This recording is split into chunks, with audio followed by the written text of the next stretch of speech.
Algo que Dios abomina es la mercadería en su casa y en su nombre. Podemos ver el celo de Dios al respecto. Mateo capítulo 21, versos 12 y 13. Y entró Jesús en el templo de Dios y echó fuera a todos los que vendían y compraban en el templo, y volcó las mesas de los cambistas y las sillas de los que vendían paloma.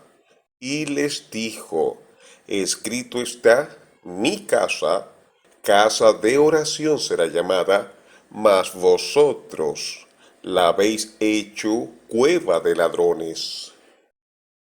El Señor Jesús, cuando sacó a los mercaderes del templo, rememoró, recordó las palabras de Moisés, Isaías y Jeremías, cuando dijo, abro comillas, mi casa, casa de oración será llamada, mas vosotros la habéis hecho cueva de ladrones.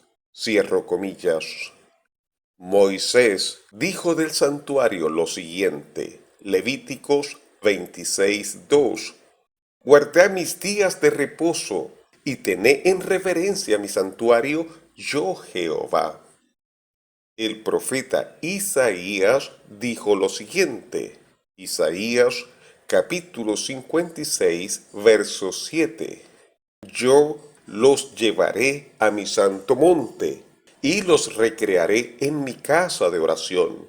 Sus holocaustos y sus sacrificios serán aceptos sobre mi altar, porque mi casa será llamada casa de oración para todos los pueblos. Podemos afirmar con seguridad que el Señor Jesús citó a Isaías de manera textual en su primera cláusula, es decir, mi casa, casa de oración será llamada.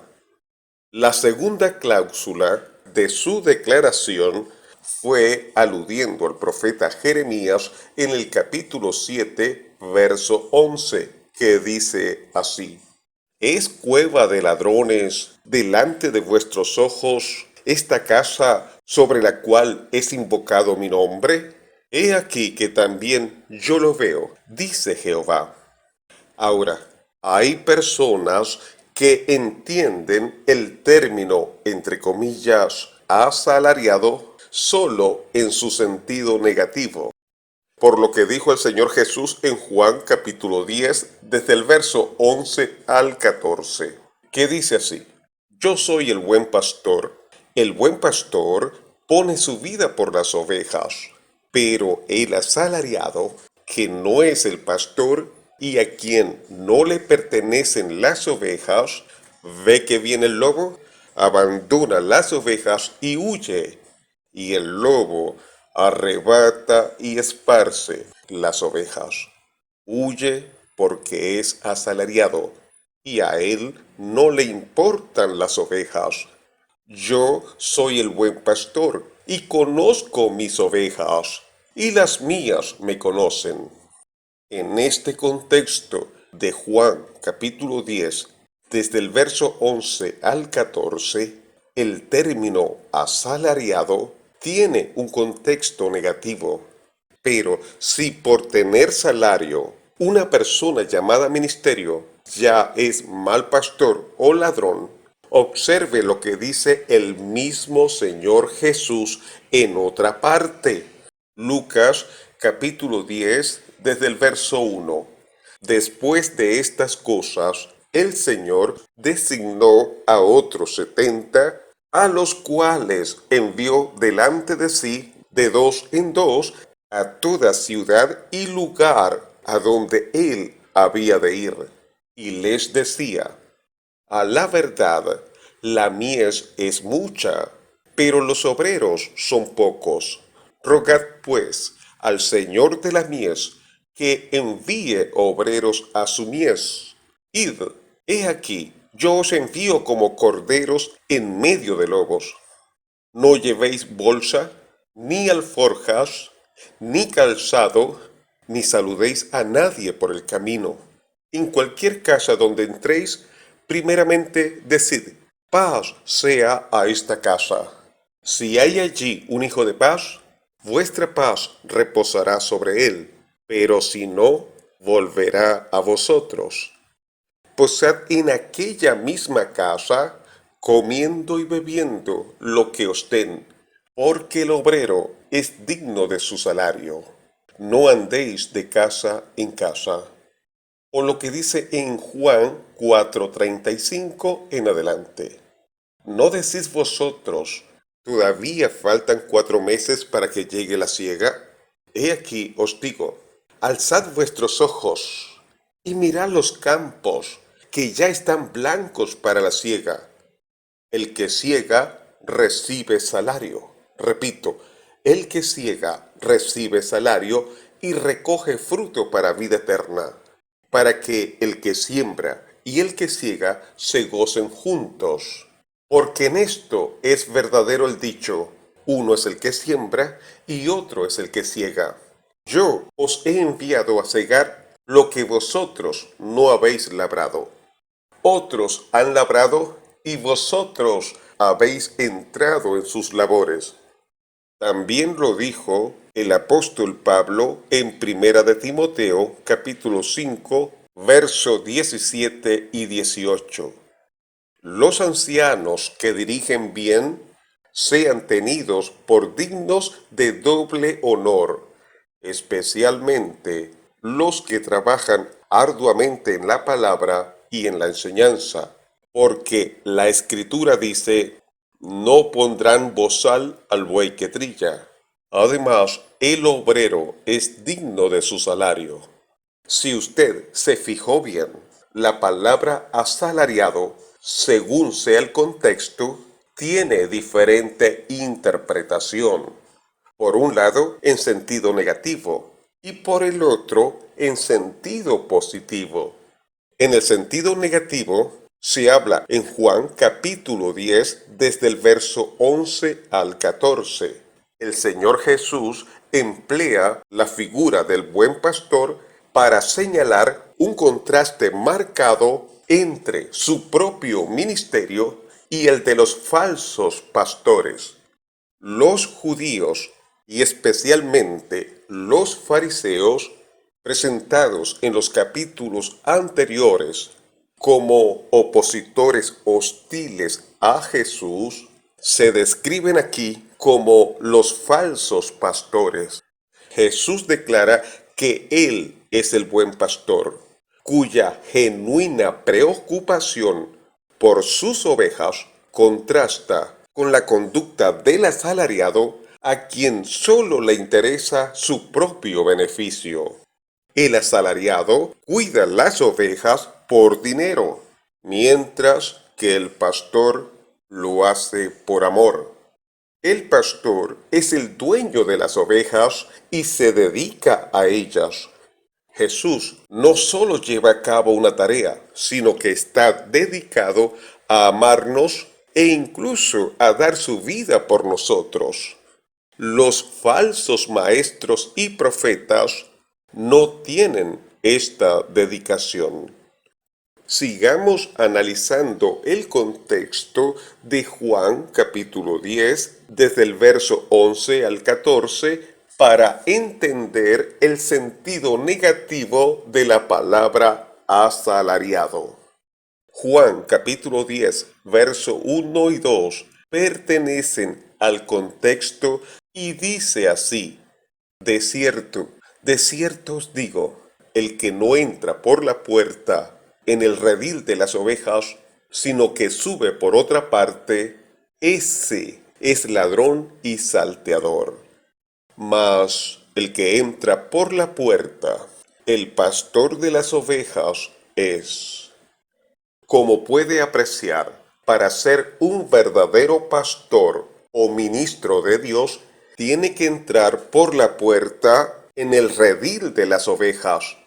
Si entra por otro lado, que no sea la puerta, es ladrón y salteador. Ahora, el verdadero sentido de la palabra puerta debe buscarse en la interpretación que nuestro Señor mismo dio. Juan capítulo 10, verso 9. Yo soy la puerta. El que por mí entrare será salvo, y entrará y saldrá y hallará pastos. Jesucristo es la puerta. Por ende, para que una persona esté en la perfecta voluntad de Dios, debe ser llamado por Dios. El ministerio no es algo vocacional como creen algunos, sino que es un llamado. Esto lo confirma en Hebreos 5:4, que dice así: y nadie toma para sí esta honra, sino el que es llamado por Dios, como lo fue Aarón. Así como Aarón fue llamado por Dios, y la vara que reverdeció fue la muestra sobrenatural del llamado, así lo es toda persona que por el Espíritu Santo reparte los dones y ministerios. Cuando una persona es realmente llamada por Dios, sigue las huellas de Jesús y su anhelo es glorificarlo en todo y en especial con su testimonio. Ahora, una persona es ladrona y salteadora si no entra por la puerta del redil. Una marca, un distintivo de ser un ladrón y salteador es como logran la entrada al redil, es decir, a las ovejas.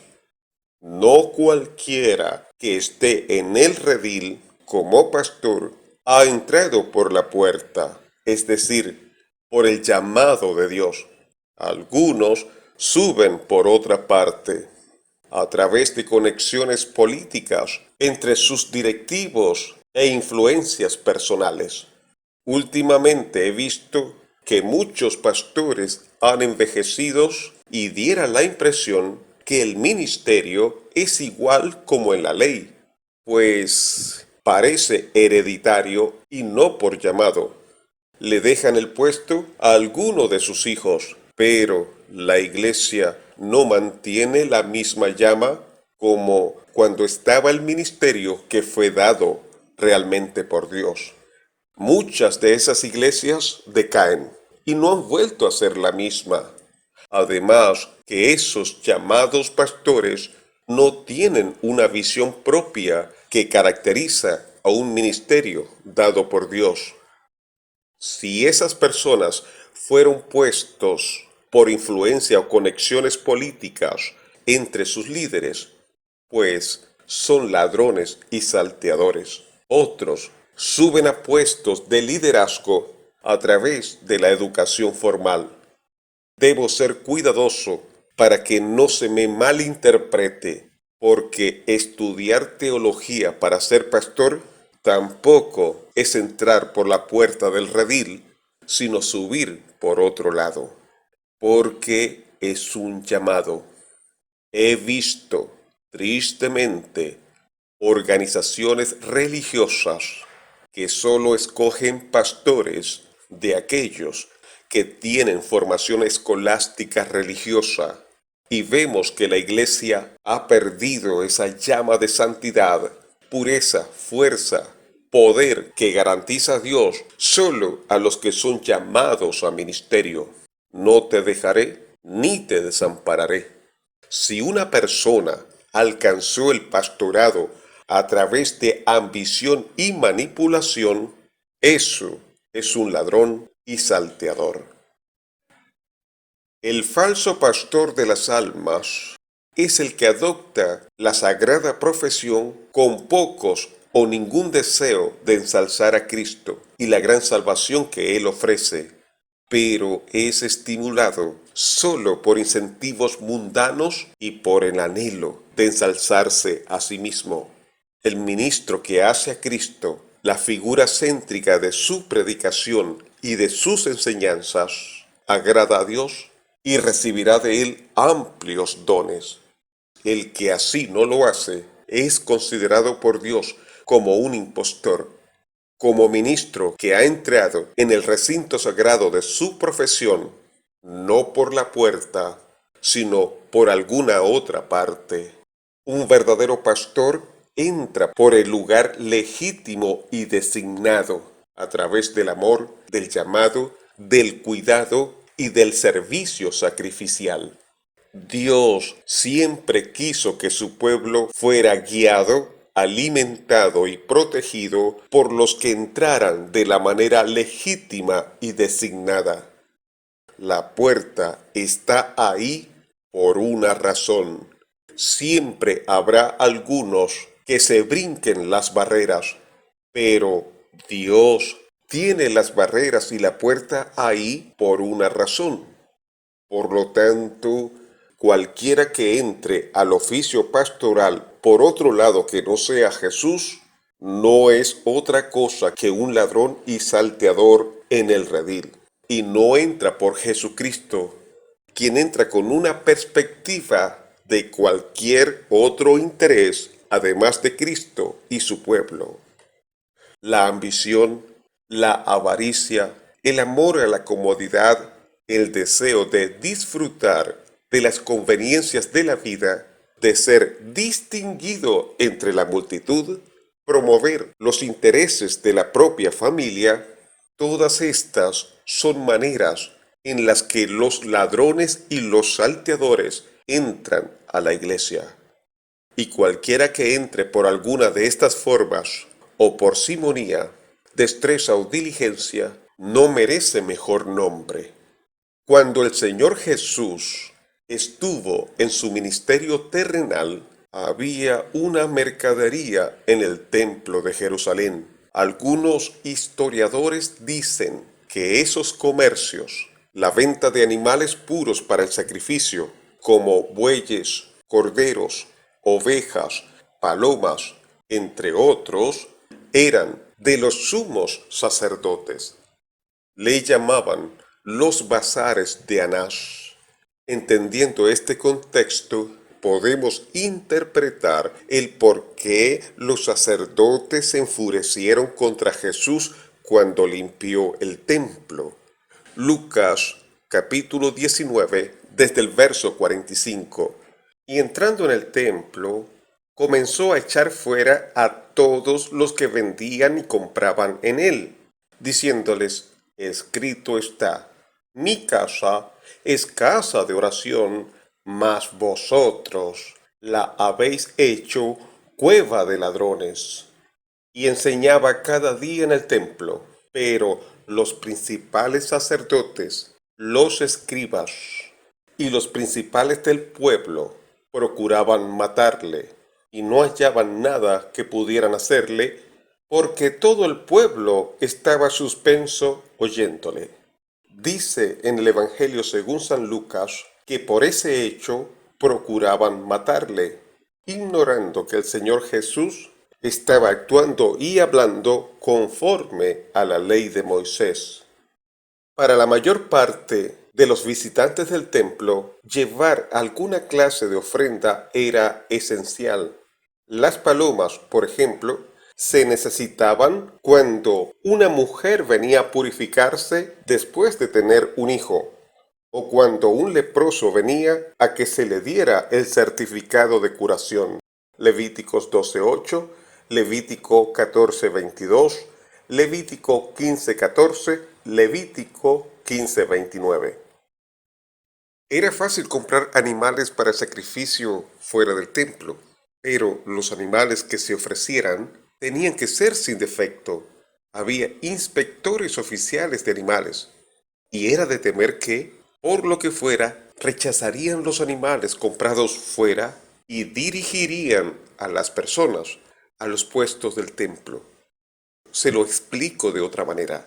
La gente podía comprar los animales que estaban destinados para los sacrificios fuera del templo, pero habían personas llamadas inspectores oficiales de animales que con pretextos lo rechazaban y entonces tenían que comprar de manera obligada los animales que eran de los sacerdotes.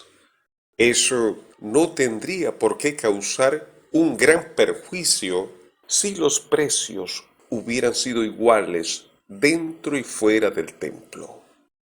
Pero un par de palomas podía costar 8 pesetas fuera del templo. Escuche bien, un par de palomas podía costar 8 pesetas fuera del templo, pero costaba 150 en los bazares de Anás, en el templo. Esto era un abuso antiguo. Un cierto rabino, Simón ben Gamaliel, era recordado con gratitud porque había hecho que se vendieran palomas por monedas de plata en lugar de oro. Está claro que había atacado un abuso, la peor clase de monopolio comercial e intereses económicos. En aquellos días, cada sacerdote tiene que haber sido un comerciante. Por todas partes acechaban a los pobres y humildes peregrinos toda clase de peligros, de explotación desvergonzada. Y fue esa explotación lo que puso al rojo vivo la indignación de Jesús. Eso era la mercadería en la casa de Dios. Pero el diezmo en la ley jamás fue llamado o insinuado como algo propio de la mercadería. Eso jamás ocurrió. Ahora, toda persona que está en el ministerio debe saber algo, que en el infierno hay diferentes tipos de castigos. Hay cualquier cantidad de clases de castigo. Se lo demuestro. Mateo 11, 23 y 24.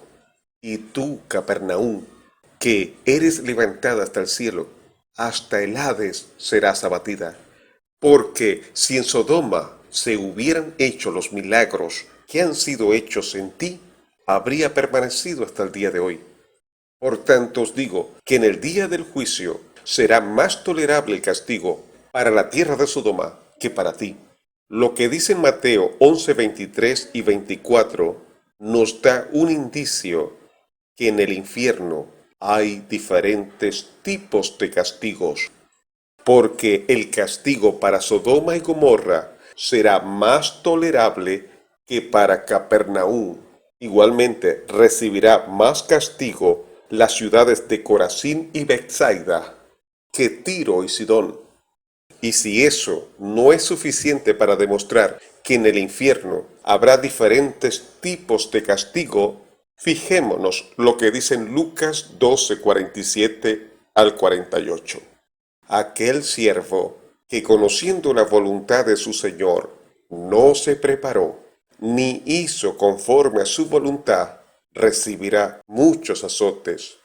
Mas el que sin conocerla hizo cosas dignas de azote, será azotado poco, porque a todo aquel a quien se haya dado mucho, mucho se le demandará, y al que mucho se le haya confiado, más se le pedirá. Habrá gente que recibirá mayor castigo, según Lucas 12, 47 y 48. Y justamente los que son más dignos de azote, de castigo, son aquellos que conociendo la voluntad de Dios no hicieron conforme a su palabra. Y dice en 2 de Pedro 2:21, porque mejor les hubiera sido no haber conocido el camino de la justicia, que después de haberlo conocido, volverse atrás del santo mandamiento que les fue dado. Mejor les hubiera no haber conocido el camino de justicia. Las personas que van a recibir mayor castigo son aquellas que conocieron la justicia de Dios, pero se volvieron atrás del santo mandamiento que le fue dado. Los que toman el Evangelio del Señor Jesucristo como un negocio, como un estilo de vida, como un estatus, deben saber, aunque sean burladores, que no hay quien reciba mayor castigo que el que conoce la voluntad de Dios y la ignora. Eso es aparentar piedad, pero negar la eficacia de ella. Ser mercader de la casa de Dios es la peor elección que pueden cometer.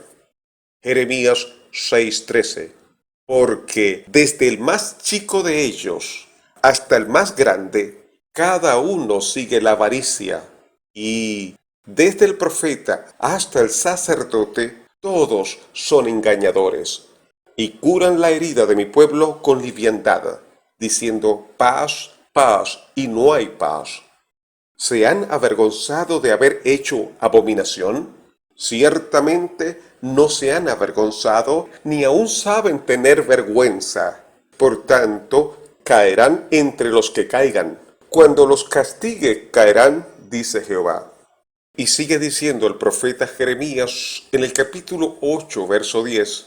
Por tanto, daré a otros sus mujeres, y sus campos a quienes los conquisten, porque desde el más pequeño hasta el más grande, cada uno sigue la avaricia, desde el profeta hasta el sacerdote, todos hacen engaño.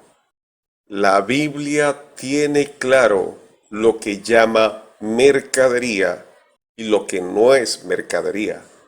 El Señor dijo que el obrero es digno de su salario. La palabra digno significa mucho. No estoy hablando cuál es el salario, pero sea un caso u otro es salario. Y aquí lo llama que es dignidad.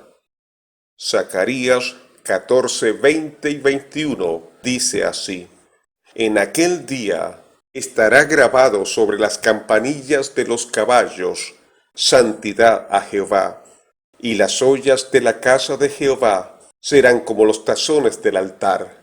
Y toda olla en Jerusalén y Judá será consagrada a Jehová de los ejércitos. Y todos los que sacrificaren vendrán y tomarán de ellas, y cocerán en ellas, y no habrá en aquel día más mercader en la casa de Jehová de los ejércitos. Repito, y no habrá en aquel día más mercader en la casa de Jehová de los ejércitos. El título del mensaje: Mercaderes en la casa de Dios. ¿Y quién les habló? Su amigo Omar Duareb.